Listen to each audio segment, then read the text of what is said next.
तंबाकू में तो हमारे गुरु साहब का घोड़ा भी नहीं गया, वो तो चलो बहुत बड़ी बात होगी, वो तो कहने भी नहीं चाहिए। एग्जाम्पल दूंगा आपको भी एग्जाम्पल बताना चाहूंगा। जैसे 1 किलो तंबाकू नहीं, किसी जानवर के आगे रखते हैं हम, जीवन साथी का कितना योगदान होता है? 101%।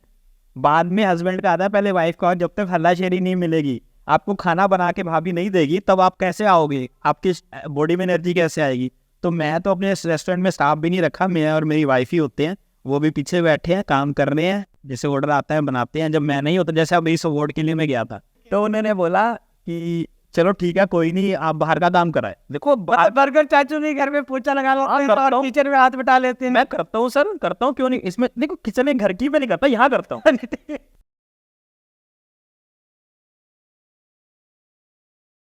कहीं पर्वत झुके भी हैं, कहीं दरिया रुके भी, पर नहीं झुकती जवानी है, नहीं रुकती रवानी। गुरु गोविंद के बच्चे उम्र में थे अगर कच्चे, मगर थे सिंह के बच्चे। गरज कर बोल उठे थे यूं, सिंह मुंह खोल उठे थे यूं। रखो ईंटे भरो गारे, चिनो दीवार हत्यारे। यही दीवार बोलेगी, हजारों बार बोलेगी, निकलती सांस बोल। क्यों? क्योंकि वे थे धर्म ईमान के सच्चे। ये वो बातें बता रहा हूं मैं छोटे साहिबजादों की, आपको छोटी सी कविता सुना रहा हूं कि किस प्रकार से फतेह सिंह जी और जोरावर सिंह जी को जब शहादत दी तो वो कैसे उसे मुस्कुराते हुए स्वीकार कर रहे हैं।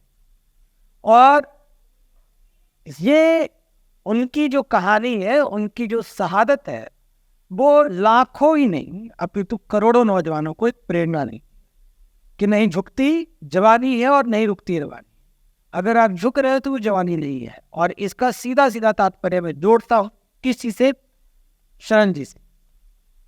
शरण जी एक बहुत अच्छे शेफ हैं और उसके साथ साथ बर्गर चाचू के नाम से प्रसिद्ध हुए। और मैं आपको बताना चाहता हूं कि हिंदी फिल्म जो आई थी राजू चाचा, उसके बाद अगर कोई चाचा फेमस हुआ है तो वो बर्गर चाचा। Thank you very much sir, thank you जी, थैंक यू। लाइक और मैं बड़ी बात अपने दर्शकों को बताना चाहता हूं कि कोयले की खान में सिर्फ हीरा छिपा होता है, पर हीरे की परख सिर्फ जोहरी को होती है। अब बर्गर चाचू ने अपनी काबिलियत से, अपने प्रतिभा के कारण पूरे देश भर में होशियारपुर का नाम रोशन किया। परंतु शायद होशियारपुर के लोग इस चीज से अनजान बन रहे हैं या अनजान हैं। आज हम उन सब चीजों से पर्दा उठा देंगे। इन्होंने अपने ट्रॉफियों के संख्या में और बढ़ोतरी करते हुए भारतीय एक्सीलेंस अवार्ड 2024 पर कब्जा जमा लिया है। और इन्हें 112 किलो का सर बर्गर आपने तैयार किया था, जिसपे आपने सोने की परत भी चढ़ा दी थी, और उसमें प्रधानमंत्री के आह्वान पे आपने मोटे अनाज का प्रयोग किया था। सर मैं चाहता हूं सबसे पहले तो आप भारतीय एक्सीलेंस अवार्ड के बारे में हमारे दर्शकों को बताएं। सबसे पहले थैंक यू वेरी मच, आपने इतना अच्छा इंट्रोडक्शन दिया और उसके लिए धन्यवाद होशियारपुर वालों का। मैं हिंदी में भी बात करूंगा, खारवी पे करूंगा। उसका रीजन ये कि हम चाहते हैं हिंदी में बोलने से हमारी जो रीच है वो पूरे इंडिया तक पहुंचे। बिल्कुल, और पंजाबी पंजाबियत को हम दिल से प्यार करते हैं, इसमें कोई दो राय नहीं है। ऐसा नहीं कि हम सिर्फ बोलेंगे तभी हमारा प्यार झलकेगा, वो किरदार वो हमारे खून में है। यस राइट, जैसे आपने शुरू में बोला ना कि वो छोटे साहिबजादों की शहादत, बिल्कुल हमारे खून में है। पंजाबी हमेशा खून में रहेगी। बिल्कुल हिंदी में इसलिए कि हम हर किसी तक रीच आउट कर सकें। बिल्कुल जी। और ये अवार्ड से रिलेटेड बात करूं तो मेरे लिए भी एक सरप्राइज था जब मुझे कॉल आया कि ऐसे ऐसे you are nominated for this award. मुझे उस टाइम पता नहीं था अभी ये अवार्ड क्या होता है, कैसे होता है। जब मुझे मेरी इंक्वायरी हुई, सब कुछ हुआ, तो फिर मुझे पता लगा ये इंडिया में सिर्फ 20 बंदों को ही मिलेगा और पंजाब से मैं अकेला था। वो क्यों था? क्योंकि जब आपने जैसे बोला कि 112 किलो का मैंने बर्गर बनाया, वो वर्ल्ड रिकॉर्ड था। वो रिकॉर्ड आगरा में बनाया गया, आगरा में बनाया। तो उस चीज़ से लेकर मेरे को नॉमिनेट किया, और बाकी मेरे सोशल मीडिया को देख के और सब चीज़ों को देख के तो मुझे अच्छा लगा। मैंने ये अवार्ड 31 जनवरी को दिल्ली में अपना सुप्रीम कोर्ट के साथ लॉ इंस्टीट्यूट है, वहाँ पर हमारे CGI जो retired chief justice Ramakrishnan sir और हमारे हेल्थ मिनिस्टर जो है अपने SP सिंह बघेल जो आगरा से हैं, जी हाँ, ठीक है नहीं, तो उनके हाथों प्राप्त किया और बहुत अच्छा लगा मुझे ये अवार्ड लेके, और बड़ा मान प्राप्त हुआ। और होशियारपुर के लिए सबसे बड़ी बात है, तो मैं होशियारपुर वालों को कहूँगा कि आप भी ऐसा कुछ करो कि आप भी इंडिया लेवल पर कोई मिनिस्टर के थ्रू आपको ये अवार्ड मिल सके, तो हमें बड़ी खुशी होगी और मैं आपको सबसे पहले प्रमोट करूंगा इस चीज। राइट, आपका धन्यवाद, आप आए हो GBC अपडेट से बजरंगी सर का, उन्होंने उनको जब मैंने अपडेट किया कि लाइक मैंने अवार्ड, तो कहते कल मिलते हैं। तो ऐसा ही इंस्टेंट रिएक्शन मेरा भी होगा ना, आप कोई अचीवमेंट करोगे तो उसके लिए thank you very much sir. Right, मैं चाहता हूँ कि बर्गर चाचू तो लोग आपको बोलते ही हैं, हाँ जी, हाँ जी। क्या कोई बर्गर मामू भी बोलते हैं? अब तो मामू कहने वाले भी चाचू होने लग गया है। अक्सर ऐसा होता था कि अगर हमारी एक्स कभी हमें बाजार में मिल जाते थे और जब हम मैरिड लाइफ में होते थे, उनके बच्चे हमें मामू कह के पुकार लेते थे। तो आपने चाचू ही क्यों नाम रखा, मामू क्यों नहीं रख लिया? क्या किस डर था किसी बात का? नहीं, ऐसा कुछ नहीं था। जैसे ना मेरे ना मामी जी हैं, हाँ, उनके पोता हुआ था। हाँ, हम उनके घर गए तो उन्होंने बोला तेरा बर्गर चाचू आए हैं। अच्छा, तो जैसे छोटे बच्चे आते थे वो भी चाचू कहना चाचू बर्गर बना दो, तो वो एक चाचू तो कहते थे सब, वो बर्गर चाचू एक टाइटल मिल गया। हाँ, तो बस फिर वो आपके सामने। अब मेरे को 90 साल के बुजुर्ग भी, ठीक है, और 5 साल का बच्चा भी, हर कोई बर्गर चाचू बोलता है। सिर्फ 90 साल के बुजुर्ग से और सिर्फ 5 साल के बच्चे से नहीं, अभी तो भारतवर्ष में इनकी लोकप्रियता इस वक्त काम कर रही है। अभी तो अगर मैं भारतवर्ष बोलूँ तो शायद ये बड़ी बेईमानी होगी, क्योंकि पूरे वर्ल्ड लेवल पे जहां भी लोग बर्गर से प्रेम करते हैं, बिल्कुल, या बर्गर को प्यार करते हैं, वहां लोग बर्गर चाचू को जरूर जानते हैं। और इसमें कोई अतिशयोक्ति नहीं है। और सबसे बड़ा जो गर्व है वो ये है कि ये बर्गर चाचू होशियारपुर से, ये बर्गर चाचू। आप शुरू से होशियारपुर ही रहे या फिर आप? मैं यहाँ का हूँ जैसे कह सकते हैं, लेकिन पहले मेरे 18 ईयर पानीपत में स्पेंड किए हैं, क्योंकि फादर जॉब करते थे। उसके बाद फिर मैंने आगरा, हैदराबाद, जैसे जैसे जॉब का सिलसिला चलता रहा। उसके बाद मेरे को 11 साल हो गए होशियारपुर आए को। ठीक है, तो अब मैं होशियारपुर में ही हूँ। और बर्गर से रिलेटेड कहूँ तो बर्गर, जैसे अब कोई बर्गर तो नॉर्मल ही होता है, ऐसा क्या इनके बर्गर में, सुनने वाले और देखने वाले यही बात बोलेंगे। तो मेरे बर्गर में स्पेशलिटी एक तो ऑयल फ्री है, ठीक है जी, और फ्रेश वेजिटेबल्स के साथ बनते हैं। टाइम जरूर 2 मिनट लेते हैं, हम इंस्टेंट सर्विस नहीं देते। हम कैसे आप कहीं किसी बड़े बड़े चेन्स में जाते हो तो इंस्टेंट आपको फटाफट 2 मिनट में बर्गर बना के देते हैं। हम टाइम लेंगे, तसल्ली से अच्छी चीज़ खिलानी है।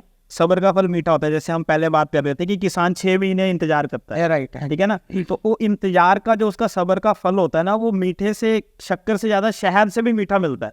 तो हम कहेंगे मीठा तो चलो नहीं, हमारा बर्गर नमकीन होगा, लेकिन जब आओगे खाओगे तभी आपको पता लगेगा। अच्छा बर्गर चाचू, एक बहुत खास बात है आपके साथ जुड़ी हुई कि आपने अपने शॉप पे लिख दिया है कि जे ਤੁਹਾਡੇ ਕੋਲ ਖਾਣ ਦਾ टाइम नहीं था, ਸਾਡੇ ਕੋਲ बनाने का टाइम नहीं। मैंने आपसे जिक्र कर चुका हूँ ना, जैसे कि वेट करना पड़ेगा। खबर की चीज जो है वो टाइम से बनती है। तो ये लोगों को आप बता देना चाहते हैं कि स्पष्ट है, अगर आप यहाँ खाने आए हो तो आपको अच्छा ही मिलेगा, अच्छा ही मिलेगा और बढ़िया मिलेगा, लेकिन आपको वेट जरूर करना पड़ेगा। अच्छे के लिए तो इंतजार करना ही पड़ेगा, इसमें कोई दो राय। वो छोटा बच्चा 5 साल का होता है, अब उसने 10th करनी है, वो 17-18 साल या 15 साल की उम्र में करता है।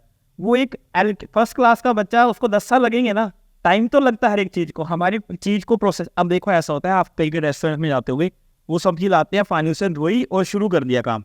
हमारा ऐसा नहीं है, हमारे स्टैंडर्ड ऑफ प्रोसीजर जिसे SOPs कहते हैं, हम उस पे अपने प्रोटोकॉल्स में रह के सब काम करते हैं। ठीक है, सब्जी को लेके आए, उसको ओपन वाटर में उसको 2-3 घंटे रखा, फिर उसको अच्छे से मसलने के बाद फिर पानी में डाल दिया। ठीक है, और उसको फिर ओवरनाइट हमने उसको रखा, फिर उसके बाद 2 घंटे हमने उसको सुखाया, फिर अच्छे से साफ कपड़े से उसको धोया, फिर अपनी दुकान पे लेके आए। ठीक है, तो यहाँ पर आने के बाद उनको हम काट के फिर सबको ताजी काट के फिर खिलाते हैं। मतलब जैसे आपने बोला ना इस टाइम इतना क्यों लिखा है, ऐसे हमारा एक प्रोसीजर है, हम अपने प्रोटोकॉल्स में रह के। मेरी एक टैगलाइन भी है, मेरे लोगो में लिखा हुआ है, we are delivering the art of burger. Yes, मतलब delivering the art of burger, ये नहीं कि हम डिलीवर कर रहे हैं, हमारे पास एक कला है। हाँ। हम कला को प्रेजेंट कर रहे हैं, और आपके पास वो कला है और आप बहुत तगड़े कलाकार हैं। अब वो आपकी नजरों में। बर्गर के क्षेत्र में अगर बात करें, आप खाने पीने के क्षेत्र में जो आपने डिग्री हासिल की, जो आप सारी पढ़ाई थी, वो इसी पर थी। 4 साल 5 साल आपने स्पेशलाइजेशन जब की, आपने विशेषज्ञ जब बने, तो वो सिर्फ इस पर था कि खाना देना कैसे है या खाना खिलाना कैसे। एक्चुअली मैं आपको बताता हूँ कि मैं किचन में नहीं था, ठीक है, लेकिन जैसे होटल मैनेजमेंट का मतलब ये नहीं होता शेफ। यस, होटल मैनेजमेंट में एक किचन डिपार्टमेंट होता है, एक सर्विस डिपार्टमेंट होता है, एक हाउसकीपिंग होता है, एक फ्रंट ऑफिस होता है। उसके अलावा एक किचन स्टूवर्डिंग होता है। किचन स्टूवर्डिंग के अलावा HR होता है, और बहुत सारे डिपार्टमेंट होते हैं। मैं था सर्विस डिपार्टमेंट में, जो सेकंड सर्विस डिपार्टमेंट में एक ऑप्शन होता है IRD, इन रूम डाइनिंग, जिसे रूम सर्विस बोलते हैं। मैं रूम सर्विस में काम करता था और सामने मेरे इंडियन किचन की पेंट्री थी। मैं सारा दिन, हमारी नजर वही रहती थी। देख देख के सीखना सबसे बड़ी एक कला है, मैं कहूँगा। हमें देख के ही पता लगता है कि कौन क्या कर रहा है। जब हम देखते थे शेफ ये कर रहा है, वो कर रहा है, हमने भी इंटरेस्ट लेना शुरू किया। ठीक है, रूम सर्विस से फिर किचन लाइन में चले गए, धीरे धीरे फिर बर्गर घर में बनाने शुरू किए। अभी मैं रिसेंटली फॉरेन भी होके आया हूँ, वहाँ के एक नामी रेस्टोरेंट है, वहाँ पे जाके मैंने बर्गर बनाया। तो वो कुछ शौक थे भी कैरमलाइज अनियन कर रहे हो, ठीक है, सबके लिए नई टर्म्स होगी ना, जानते भी होंगे, बहुत अच्छे अच्छे शेफ देख रहे हैं वीडियोस को। तो कैरमलाइज अनियन कर रहा हूँ, उसके बाद ऑयल फ्री बर्गर भी टिक्की बना रहा हूँ, तो they are all totally shock भाई, अच्छा ऐसा भी होता है क्या, मतलब जिन्होंने नहीं देखा उनके लिए तो बिल्कुल नई जगह नई चीज थी। और वो भी इंडिया से बाहर जाकर ऐसा करूँ, तो वो तो सोने पे सुहागा होगा उनके लिए। फिर उन्होंने कहा हम इसको इसके ऊपर हम वर्क करेंगे और अपने न्यू मेन्यू में अपडेट करेंगे इस चीज को, तो मुझे अच्छा लगा। हाँ बर्गर चाचू, बहुत कुछ हासिल किया आपने अभी तक अपनी छोटी सी उम्र में। कुछ मन में टीस रहेगी कि कुछ अभी हासिल करना बाकी है, कोई लक्ष्य आपने निर्धारित कर रखा है क्या अपने जीवन का? देखो ऐसा है, लालसा कभी खत्म नहीं होती जी। मैं सेटिस्फाइड हूँ, बट मैं सेटिस्फाइड अपने आप से हूँ कि हाँ ठीक है जैसा चल रहा है, मेरे को कोई ज्यादा किसी चीज की जरूरत नहीं है। मेरे को एक चीज की रिक्वायरमेंट है, मैं होशियारपुर का नाम आगे बढ़ा रहा हूँ। आप कहीं पे भी आर्टिकल खोल के देख लो, न्यूज़पेपर खोल के देख लो, उसमें सबसे पहले होशियारपुर आता है। लेकिन होशियारपुर के लोगों से डिमांड है कि मेरे पास भी जरूर आओ, मेरा restaurant 610 burger city centre shop number 31, ठीक है, आओ खाओ, वीडियोस देखो, ठीक है, वीडियोस देखोगे तभी पता लगेगा, लेकिन जब तक आओगे नहीं आपको कैसे पता चलेगा हम क्या दे रहे हैं। एक रेडी से शुरुआत करते हैं बर्गर चाचू, और फिर पूरा अपना चलाते हैं। हाँ जी, हाँ जी। तो ये सफर कैसा है? सर मैं होटल मैनेजमेंट करने के बाद जब होशियारपुर आया ना, तो यहाँ पर उस लेवल की मेरे लिए जॉब नहीं थी। तो मैंने मजबूरी थी, कोई सिचुएशन ऐसी थी, फादर की डेथ हो गई, बहन की शादी करनी थी, है ना। तो उसके बाद आके मैंने एक सरिया सीमेंट की दुकान पे काम करी, जो मैं कह सकता हूँ कि मेरे करता धरता है, जिन्होंने मेरे को सपोर्ट करी, आज भी करते हैं। भवानी स्टील्स के नाम से उनकी दुकान है। उन्होंने मेरी पूरी हेल्प करी, उन्होंने मेरे को पहचाना, सबसे बड़ी बात कि बंदे का हुनर पहचानना, ठीक है, ऐसे कोई भी नहीं आगे बढ़ सकता। उन्होंने मेरे को पहचाना, उन्होंने बोला कि आप क्या करना चाहते हो। मैंने कहा जी मैंने होटल मैनेजमेंट किया है, मेरा शौक है, तो मैं अब इतनी ज़्यादा पैसे की डिमांड नहीं कर सकता था। जो आप रेडी देख रहे हो, ठीक है, यही रेडी उन्होंने बनवाने में हेल्प करी। उन्होंने 35,000 रुपये मुझे कैश दिया, मैंने रेडी बनवाई। होशियारपुर के फगवाड़ा चौक में मैंने रेडी लगाई, नोटबंदी से पहले। अच्छा, ठीक है जी, 2016 8 नवंबर को नोटबंदी हुई। मैंने 2016 17 जुलाई को रेडी लगाई थी। तो नोटबंदी के टाइम मैंने स्ट्रगल की, मेहनत की, 30 40 50 रुपए के 3 बर्गर होते थे मेरे पास, मैंने बर्गर बेचना शुरू किए, ठीक है जी। बर्गर एक भी नहीं बचते थे उस टाइम। वो एक मतलब जैसे अब आपने बोल दिया, आप आए यार बर्गर बड़ा स्वाद है, लेकिन बैठ के आप पीछे खा रहे हो रेडी के, तो वो मेरे दिल को हार्ट हुआ यार, नहीं अब मेरे को रेस्टोरेंट तो करना पड़ेगा। बस फिर सोच लिया, और 7 महीने बाद यहाँ पर रेस्टोरेंट में था। और रेस्टोरेंट भी आना एक नॉट ए स्मॉल टास्क, बहुत डिफिकल्ट था। ये शीशा जो आप देख रहे हो ना, ये शीशा नहीं लगा था उस टाइम। मेरे को याद है मैं 17 जुलाई 2016 को तो रेडी लगाई थी, 17 फरवरी 2017 को रेडी पे आ गया था। लेकिन उसके बाद 23 मार्च भगत सिंह जी का दिन होता है, हाँ 23, उस दिन मैंने इस दुकान का शीशा लगवाया था। मेरे को भाई डेट अपना सब कुछ याद है, सब कुछ। मैं ऐसे कभी, ये तो हमारे साथ बीती हुई है, हम नहीं बोल से सकते। उठे कलाकार हैं, जमीन से जुड़े हुए कलाकार हैं, जमीन को भूले नहीं। अगर कल तक जमीन पे सोते थे, आज परमात्मा ने गद्दे दे दिए, बेड दे दिए, तो ये नहीं कि जमीन पे सोने में हमें परहेज है। मैं अपने रेस्टोरेंट में आज भी, आपने पहले मेरी वीडियोस देखे होंगे, मैं झाड़ू पोछा खुद करता हूँ, मेरे को क्या दिक्कत है। हम अपना काम है, कर्म है, अगर हम नहीं करेंगे तो कौन करेगा। जी बिल्कुल बिल्कुल, जब यहाँ से कमाना हमने है तो यहाँ सफाई भी रखना हमारे कर्तव्य है। गुरु नानक देव जी का कहना है, नाम जपो वंड छपो किर्त करो। कृत करो नाम जपोते बन छको। बिल्कुल। तो हाँ, अगर हम किर्त अपनी नहीं करेंगे तो हम सक्सेसफुल कहाँ से होंगे। नाम हम जप रहे हैं, वर्ड के चक्कर हैं, पैसा हम बांट रहे हैं, लेकिन किर्त भी हमें करनी पड़ेगी। जब तक नहीं करेंगे तो सक्सेसफुल कहाँ मिलेगी, हमें सक्सेस नहीं मिलेगी। राइट, बिल्कुल। बर्गर चाचू सिर्फ बर्गर बनाते हैं या ब्लॉग भी बनाते हैं? वो सब कुछ करते हैं, सब कुछ करते हैं। जैसे अब मैं आपको बता रहा हूँ, जैसे ना छोटा सा इंसिडेंट है, मैंने ना किसी को अप्रोच किया, भैया आप होशियारपुर आओ, होशियारपुर में बहुत कुछ है। तो उन्होंने ना कुछ अमाउंट मेरे आगे रख दिया, तो मैंने कहा भाई हम तो इतना नहीं दे सकते, हम तो अभी स्ट्रगलिंग है, अभी भी कर रहे हैं मेहनत जी, ठीक है ना। तो मैंने कहा यार मेरे पास भी कैमरा है, मेरे पास भी सब कुछ है, फ़ोन है, तो मैं खुद क्यों ना शुरू करूँ। पहले फ़ोटोज़ वीडियो से शुरू किया, फिर आज आपके सामने है, हर कोई देखता है, प्यार मिलता है। लेकिन फिर वही बात बोलूँगा कि मेरे पास भी आओ, खाने पीने भी आओ, देखो मत मुझे, मेरे पास भी आओ, ये रिक्वेस्ट कह सकते हैं। बिल्कुल। बर्गर चाचू को गाने का भी शौक है, पुलों का भी शौक है, शेरो शायरी का, लिखने का भी शौक है? नहीं, ऐसा कुछ नहीं है मेरे को। हाँ जैसे आप बोलो, मेरे को तो सबसे देखो रूहानियत वाली चीज अच्छी लगती है, जिसमें सच हो जी। मैं आजकल के धूम मचाले गाने नहीं सुनता, ठीक है ना। मैं सुनता हूँ पुराने गाने जिसमें हमें कुछ सीखने को मिले। अगर आप मेरे को बोलोगे कि फेवरेट एक्टर कौन सा है, मैं प्राण को पसंद करता हूँ। अरे क्या बात है, ठीक है जी। आप कहोगे कि लेडीज में जैसे एक्ट्रेस कौन है, तो मैं दिव्या दत्ता को पसंद करता हूँ। और वो दिव्या दत्ता और प्राण किसी के आजकल के नौजवान ने सुना भी नहीं है, ठीक है ना। तो मैं लिखित में सतिंदर सरताज की लिखित को पसंद करता हूँ मैं, पर्सनली बंदे को नहीं मैं कह सकता, ठीक है, क्योंकि एक ही बंदा होता है जो इंसान को मोटिवेट करता है, आइडल बनता है, ठीक है। तो बहुत सारे बंदे हैं ऐसे जिनको पसंद करते हैं, लेकिन हम कहे हाँ मेरा इंटरेस्ट सिर्फ एक ही चीज में है, अपने काम से रिलेटेड।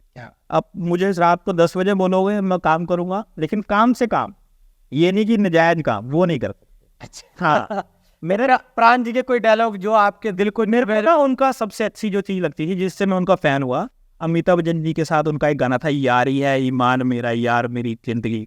उस गाने का, उस फिल्म का, मतलब देखो अब मेरे को बोलो स्टोरी अब तो भूल चुके हैं, ठीक है ना, लेकिन वो उनका जो उनका वे ऑफ टॉकिंग, जैसे अब मैं बात कर रहे हैं दिव्या दत्ता, जो उनकी आवाज है ना, आवाज से जैसे अब उन्होंने आशीष फिल्म माँ का रोल किया है ना गुरप्रीत कुकी जी, तो उसमें वो चीज दिखती है कि हाँ उनके अंदर कलाकारी है, लेकिन हमें वो पुराने बंदों को नहीं बुलाना चाहिए। दिव्या दत्ता जी मिल्खा सिंह की बहन के किरदार भी निभा रहे बिल्कुल बिल्कुल, वही कह रहा, हर एक फिल्म में उनका अच्छा रोल होता है, तो हम उन चीजों को पसंद करते हैं। हम आजकल के माहौल को मैं सच्ची पर्सनली पसंद नहीं करता हूँ, देखने वाले कहते हैं यार ये कैसी बात कर। परवेज चाचा मैं सीधे 100 बात की एक बात पे आता हूँ, और वो बात ये है कि आजकल के नौजवान कोई भी बड़ा काम शुरू करने से पहले घबराते बहुत, बिल्कुल रिस्क नहीं लेना चाहते, बिल्कुल वो फेलियर से डरते बहुत है, नेगेटिविटी बहुत ज्यादा फैल गई है। तो ऐसे नौजवानों का आप क्या कुछ? देखो एक हमने कहानी सुनी थी ना, एक नहीं चीटी थी, वो चढ़ रही थी गिर रही थी, चढ़ रही थी गिर रही थी, है ना, ठीक है ना, कुछ किए बिना ही नौका पार नहीं होती, हरवंश राय बच्चन जी कोशिश करने वालों की कभी हार नहीं होती,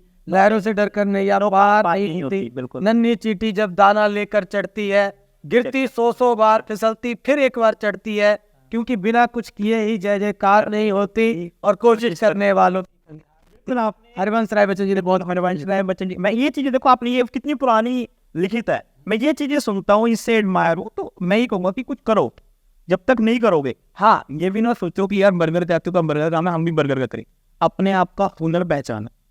मैं अपनी लाइन से भटक गया था, सरिये सीमेंट की दुकान पर लगा था, लेकिन उन्होंने मेरे को पहचाना। अब आप जर्नलिस्ट हो, ठीक है, आप जर्नलिज्म का काम करते हो, आपको मैं भी फूड लाइन में आऊंगा, आप कभी सक्सेसफुल नहीं होंगे, फ्रैंकली स्पीकिंग, राइट।